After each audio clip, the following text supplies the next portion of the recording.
Hello friends. हम पढ़ रहे थे इंडियन पॉलिटी या भारतीय राज व्यवस्था के बारे में, जिसमें मैंने आप लोगों को बताया था ईस्ट इंडिया कंपनी के इस्टेब्लिशमेंट के बारे में, स्थापना के बारे में, जिसकी स्थापना हुई थी 31 दिसंबर सन 1600 ईस्वी में। और मैंने आप लोगों को बताया था ईस्ट इंडिया कंपनी का एडमिनिस्ट्रेशन या प्रशासन चलाने के लिए एक काउंसिल बनाई गई, एक परिषद का गठन किया गया, जिसमें कि सर्वोच्च स्थान पर हुआ करता था एक गवर्नर, और उसी के नीचे हुआ करता था एक डेप्यूटी गवर्नर या उपराज्यपाल। और इन दोनों के अधीन हुआ करते थे 24 मेंबर्स, जिन्हें कहा जाता था कोर्ट ऑफ डायरेक्टर या निदेशक मंडल। इसी के बाद अंग्रेजों ने अपनी पहली फैक्ट्री की स्थापना करी थी सूरत में, लेकिन स्थापना करी थी पहली फैक्ट्री सूरत में, लेकिन अधिकार कहाँ पर किया था? बंगाल में। इसलिए आज हम कहानी कहाँ से शुरू करेंगे? बंगाल से। तो पहले हम डालते हैं, पहली हेडिंग डालेंगे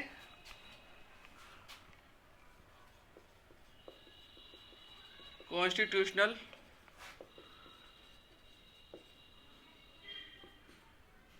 डेवलपमेंट ऑफ इंडिया, या हिंदी में कहेंगे भारत का संवैधानिक विकास।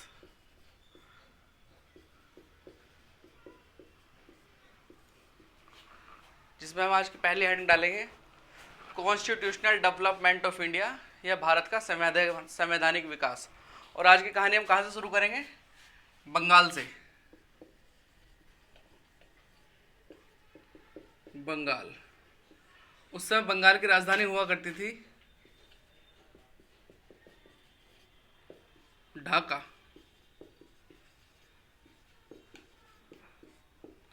उस समय बंगाल की राजधानी हुआ करती थी ढाका। और हम बंगाल से कहानी क्यों शुरू करते हैं? उस समय भारत में मुगल बादशाह औरंगजेब का शासनकाल हुआ करता था, और औरंगजेब के ही शासनकाल में हिंदुस्तान में 21 सूबे हुआ करते थे, 21 प्रांत हुआ करते थे, 21 स्टेट हुआ करते थे, जिनमें कि सबसे ज़्यादा संपन्न और खुशहाली कौन से स्टेट हुआ करता था? बंगाल। सन 1700 ईस्वी में, इन 1700, औरंगजेब के द्वारा मुर्शीद कुली खां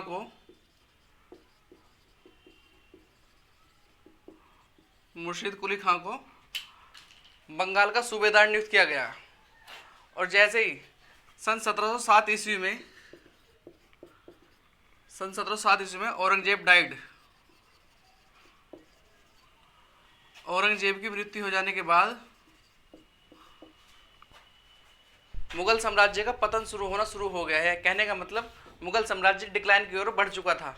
और जैसे ही ये खबर पहुंची कहां पर? बंगाल के सूबेदार मुर्शीद कुली खां के पास, तो इसने भी खुद को बंगाल का स्वतंत्र राज्य घोषित कर अपने आप को इंडिपेंडेंट घोषित कर लिया। और मुर्शीद कुली खां ही क्या कहलाया? First Nawab of Bengal.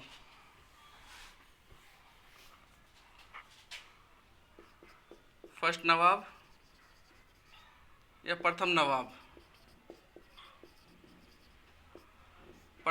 Of Bengal, जिसका कार्यकाल रहा है सन 1713 से लेकर सन 1727 ईस्वी तक। और जैसे मुर्शीद कुली खां बंगाल का प्रथम नवाब बना, तो इसने ही फाउंडेड ए सिटी मुर्शिदाबाद। इसने मुर्शिदाबाद नामक एक शहर बसाया।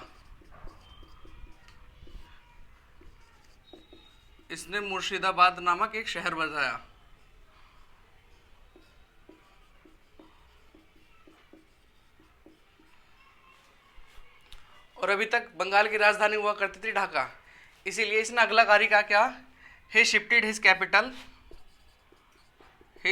capital from Dhaka to Murshidabad. और इसने अपनी राजधानी को ढाका से मुर्शिदाबाद स्थानांतरित किया। इसी के बाद बंगाल का एक और नवाब बना, जिसका नाम था सुजाउद्दौला।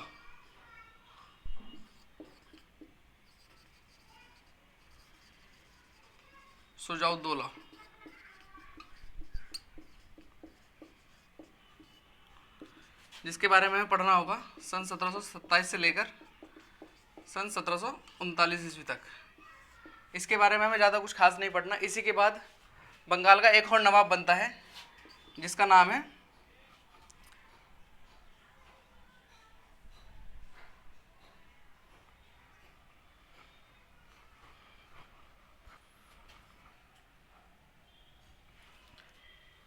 इसके बाद बंगाल का एक और नवाब बना जिसका नाम है सरफराज खान।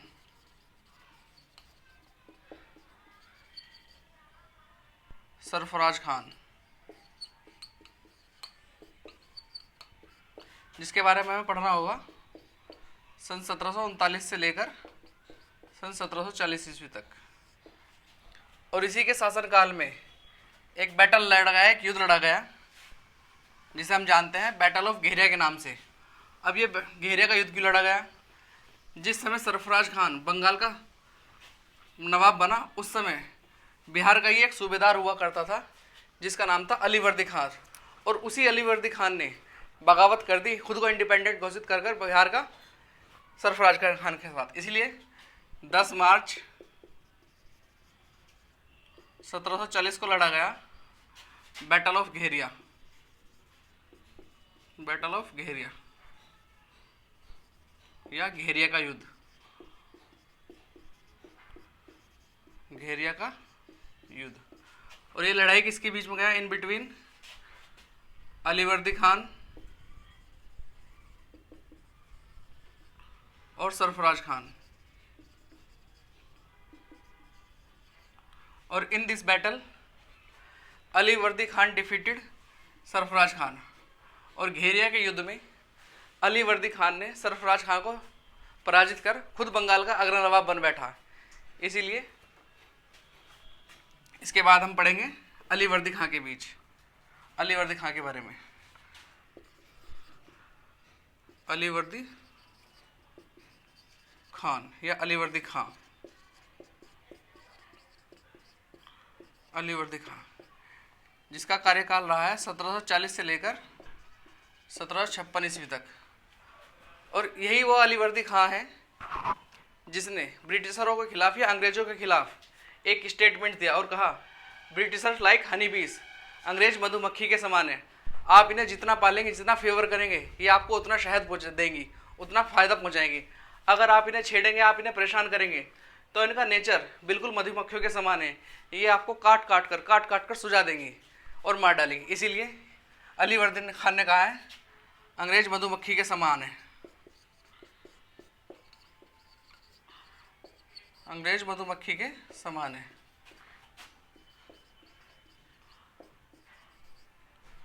और यही वो अलीवर्दी खान नवाब था जो अंग्रेजों की रणनीति को समझ गया था। इसीलिए अलीवर्दी खान को बंगाल का सबसे प्रसिद्ध नवाब माना जाता है, सबसे महान नवाब माना गया है। इसी के बाद अलीवर्दी खान की मृत्यु होने के बाद बंगाल का अगला नवाब बनता है सिराजुद्दौला।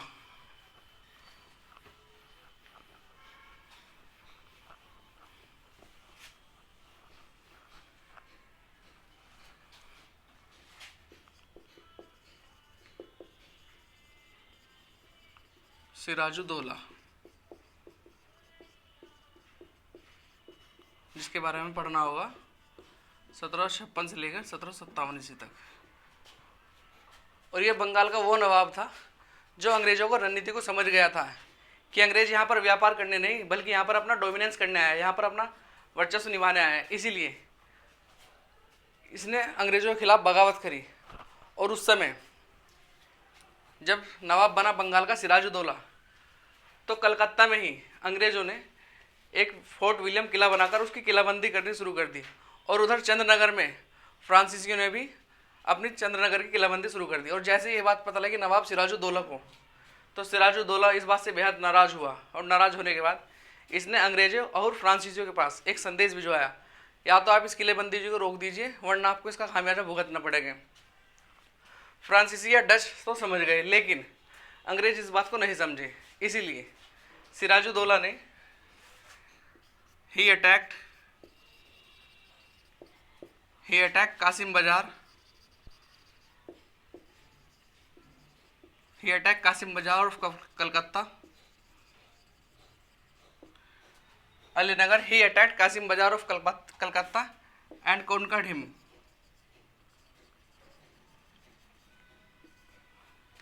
इसने कलकत्ता के कासिम बाजार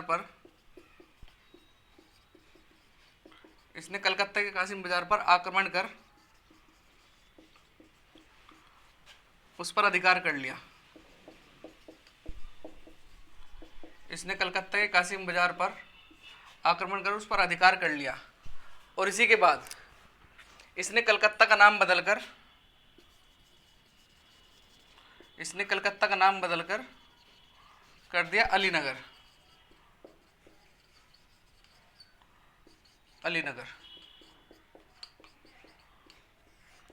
औरंगजेब यहाँ से वापस दोबारा भाग गए। इसी के बाद सिराजुद्दौला के ही शासनकाल में एक महत्वपूर्ण घटना घटी जिसे हम जानते हैं ब्लैक होल ट्रेजेडी के नाम से या कालकोठरी की घटना के नाम से।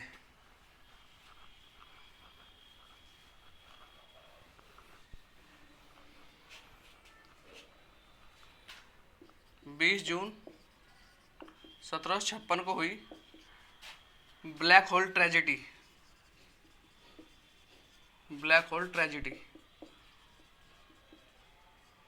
या कालकोठरी की घटना।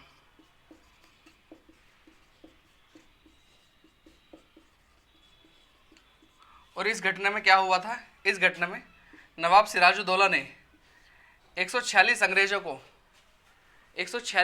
को जबरदस्ती ठूस कर, और ये घटना कहां पर हुई थी? 20 जून 1756 को कलकत्ता के फोर्ट विलियम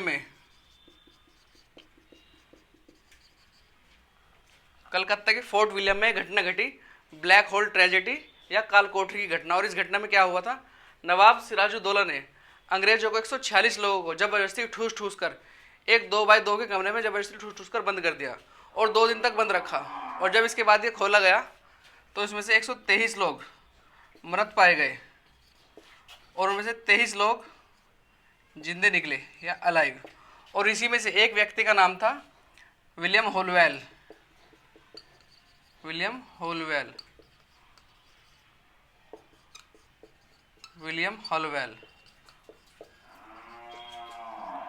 और इसी विलियम होलवेल ने एक पुस्तक लिखी और यह घटने की जानकारी दी। उस पुस्तक का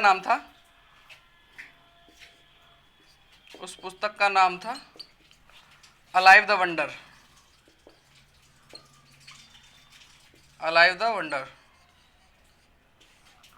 और इसी पुस्तक से हमें जानकारी मिलती है कि बंगाल के नवाब सिराजुद्दौला ने अंग्रेजों पर अत्याचार किया और जानबूझकर अत्याचार किया गया। और जैसे ही ये बात मद्रास प्रेसिडेंसी को पता लगी, मद्रास प्रेसिडेंसी मद्रास से ही 2 सेना के टुकड़ों को भेजा गया, जिसमें एक था एडमायरल वाटसन और दूसरा आप लोगों ने नाम जरूर सुना होगा जिसका नाम था रॉबर्ट क्लाइव। इन्हीं दोनों के नेतृत्व में मद्रास की प्रेसिडेंसी से एक ब्रिटिश सेना की एक टुकड़ा आई और उन्होंने आकर नवाब सिराजुद्दौला पर आक्रमण कर दिया और फिर से पुनः कलकत्ता के कासिम बाजार पर अधिकार कर लिया। और नवाब सिराजुद्दौला से कहा कि कलकत्ता की हम किलाबंदी भी करेंगे और अपनी करेंसी भी जारी करेंगे, अपनी मुर्दा भी चलाएंगे और हमारे जितना भी अधिकार था जो नवाब को देना छीना गया था और हमें वापस दिया जाएगा। इसी के बाद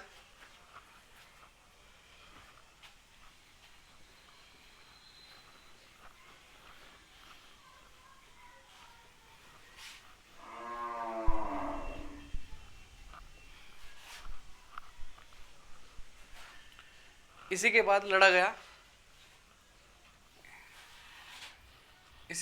गया 1757 ईस्वी में बैटल ऑफ प्लासी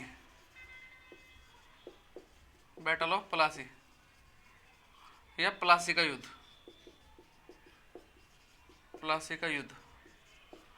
और ये लड़ाई किनके बीच में गया? इन बिटवीन सिराजुद्दौला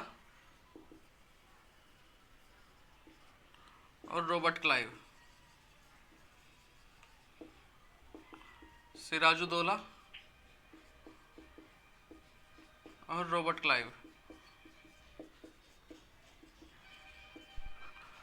और in this battle Robert Clive defeated Siraj-ud-Daulah.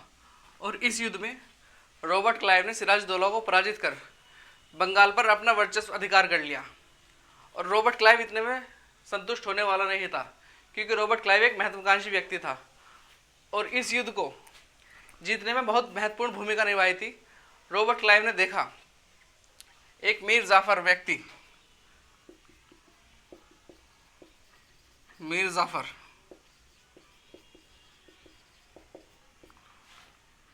जो कि सिराजुद्दौला का ही सेनापति हुआ करता था, और इसी का एक और सेना नायक जिसका नाम था राय दुर्लभ।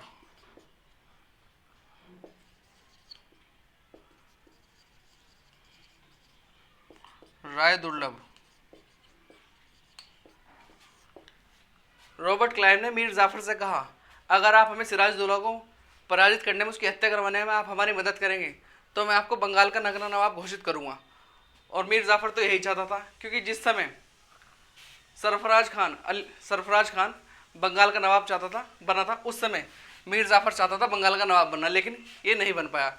इसीलिए मीर जाफर भी सिराजुद्दौला के खिलाफ था। इसी वजह से जब ये बैटल ऑफ प्लासी का युद्ध लड़ा गया शुरू हुआ, तो सिराजुद्दौला के पक्ष में मीर जाफर और राय दुर्लभ नहीं लड़े, ये तटस्थ हो गए, रॉबर्ट क्लाइव के साथ लड़े। इसी वजह से सिराजुद्दौला बैटल ऑफ प्लासी का युद्ध हारा गया। इसी के बाद बंगाल का अगला नवाब बना मीर जाफर। मीर जाफर जिसका कार्यकाल रहा है 1757 से लेकर 1760 ईस्वी तक। और जब तक ये बंगाल का नवाब बनकर रहा, अंग्रेजों का खिदमतदार बनकर रहा, और इसने अंग्रेजों को भरपूर सहायता दी, और अंग्रेजों ने खूब धन लूटा। इसी के बाद जब अंग्रेजों और मीर जाफर के बीच कुछ कड़वाहट होने लगी, इसी के बाद इसे नवाब के पद से हटाकर इसी का दामाद को बनाया गया मीर कासिम, बंगाल का अगला नवाब। मीर कासिम जिसका कार्यकाल रहा है 1760 से लेकर 1763 ईस्वी तक। और मीर कासिम ये समझ चुका था कि अंग्रेज यहाँ पर अधिकार कर रहे हैं और यहाँ पर ये शासन नहीं बल्कि हमारे ऊपर अपना डोमिनेंस जमा रहे हैं। इसीलिए मीर कासिम ने सबसे पहला काम ही क्या किया, अभी तक बंगाल की राजधानी हुआ करती थी मुर्शिदाबाद, लेकिन he shifted his capital from Murshidabad to Munger. इसने अपनी राजधानी को मुर्शिदाबाद से मुंगेर स्थानांतरित किया गया। और इसी के बाद सन 1764 ईस्वी में लड़ा गया battle of Buxar. Battle of Buxar या बक्सर का युद्ध, जो लड़ाई किन किन के बीच में गया, मुगल बादशाह शाह आलम सेकंड,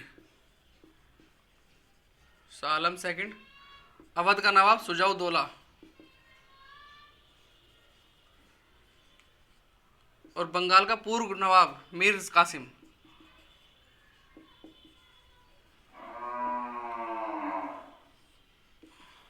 और अंग्रेजों की सेना का नेतृत्व कर रहा था हेक्टर मुनरो।